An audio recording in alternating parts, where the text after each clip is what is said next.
សួស្តីដល់ដូចជាជម្រាបសួរដល់ពុកម៉ែបងប្អូនទាំងអស់គ្នាដែលយើងចាណាប់អារម្មណ៍ចង់ចិញ្ចឹមគោប៉ុន្តែមិនដឹងចាំចិញ្ចឹមគោប្រភេទអីឬក៏បែបណាឲ្យទទួលបានផល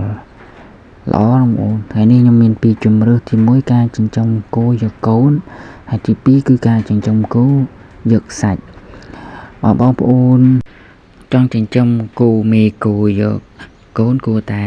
ទិញយកមេគោណាដែលជាប់កូនស្រាប់វាចំណេញជាងបងប្អូនវាចំណេញជាងការទិញគោកំមុំមកហើយទិញគោកំមុំមកគឺទី1យើងប្រឈមមុខច្រើនមែនទែនចិញ្ចឹមទិញយកមកចិញ្ចឹមវាអត់ងាយនឹងបានកូនទេបងប្អូនអាចនឹង1ឆ្នាំឬក៏2ឆ្នាំទៀតបានវារកឈ្មោះធ្លាក់កូនហើយមួយទៀតអាចនឹងទិញមកគោអត់រកឈ្មោះអញ្ចឹងយើងខាតពេលហើយយើងខាតទាំងលុយទៀតតែបើអញ្ចឹងបើយើងទិញគោមេជាប់កូនមកស្រាប់គឺមានហានិភ័យទៀតទី1គោដែលមេគោដែលជាប់កូនហ្នឹងទិញមកគឺវារបៀបថាគោនឹងវាអត់រកឈ្មោលទី2គឺវារលាកស្បូនអញ្ចឹងបងប្អូនមួយវិញទៀតតាក់បាអត់ជាប់អញ្ចឹងណាបងបានជាម្ចាស់គោគាត់ចង់លក់ចេញអញ្ចឹងតែកត្តាហ្នឹងវាមានភាគរយតិចមែនតើហើយចំណុចដែលយើងចិញ្ចឹមគោយកកូនគឺយើងចំណាយពេលជាមួយវាឧទាហរណ៍ថាគោបងប្អូនដាក់ដំបងធំ2ក្បាលឬក៏3ក្បាលហ្នឹងយើងចំណាយពេលជាមួយវាធំតាម1ម៉ោងឬក៏2ម៉ោងជាមួយវាតែប៉ុណ្ណោះបងប្អូនមួយឆ្នាំតែមកប្រព្រឹត្តភ្នែកហ្នឹងបងប្អូនទទួលបានកូនមួយបានផលបាត់តែបងប្អូនចង់ងាយស្រួលការចិញ្ចឹមទៀតបងប្អូនមានដីទលាយអីបងប្អូនដាំស្មៅដូចជាប្រភេទស្មៅនេពីគីងក្រាសក៏ដូចជាស្មៅអ៊ីស្រាអែលអីដើម្បីទុកឲ្យវាស៊ីយើងងាយស្រួលយើងអត់ចំណាយពេលច្រើនទៅកាត់នៅកន្លែងណាផ្សេងអញ្ចឹងបងប្អូនយើងមានស្រាប់អញ្ចឹងយើងអាច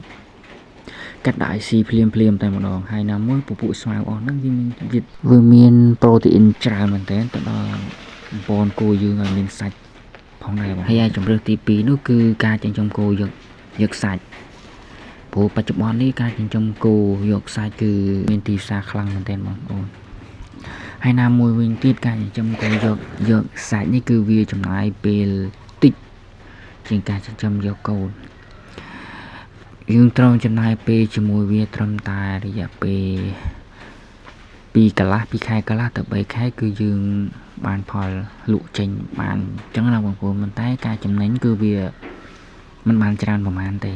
យើងអាចបង្វិលថវិកាយើងបានអញ្ចឹងណាបងប្អូនណាហើយកត្តាដែលចាំបាច់នោះគឺយើងចំណាយពេលនិងថវិកាជាមួយវារៀងច្រើនដែរចំណុចទី1គឺការដាំស្មៅចំណុចទី2គឺការថែទាំវាចាក់ថ្នាំទម្លាក់សត្វល្អិតក៏ដូចជាថ្នាំបង្ការមួយចំនួនការចំណាយទៅលើថ្នាំបើក៏ដូចជាចំណីអីមួយចំនួនដែរបងប្អូនយើងអត់អាចពឹងទៅលើស្មៅសុទ្ធបានទេការចិញ្ចឹមគោយកសាច់បងប្អូនដូច្នេះហើយជំរឿសដែលល្អបំផុតសម្រាប់បងប្អូនដែលចង់ចិញ្ចឹមគោសាច់បងចិញ្ចឹមគោគឺចិញ្ចឹមគោ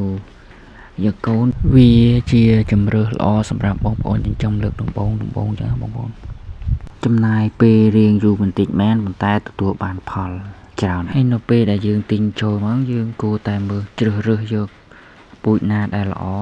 ទៅតាមតម្រូវទីផ្សារដែលបងប្អូនកសិករគាត់ចូលចិត្តចិញ្ចឹមគោណាដែលល្អចឹងណាបងប្អូនគោរឿងរត់តែល្អតម្លៃដែលយើងលក់ចេញវិញក៏បានរត់តែល្អទៅតាមនឹងដែរបងប្អូនអរគុណច្រើនបងប្អូន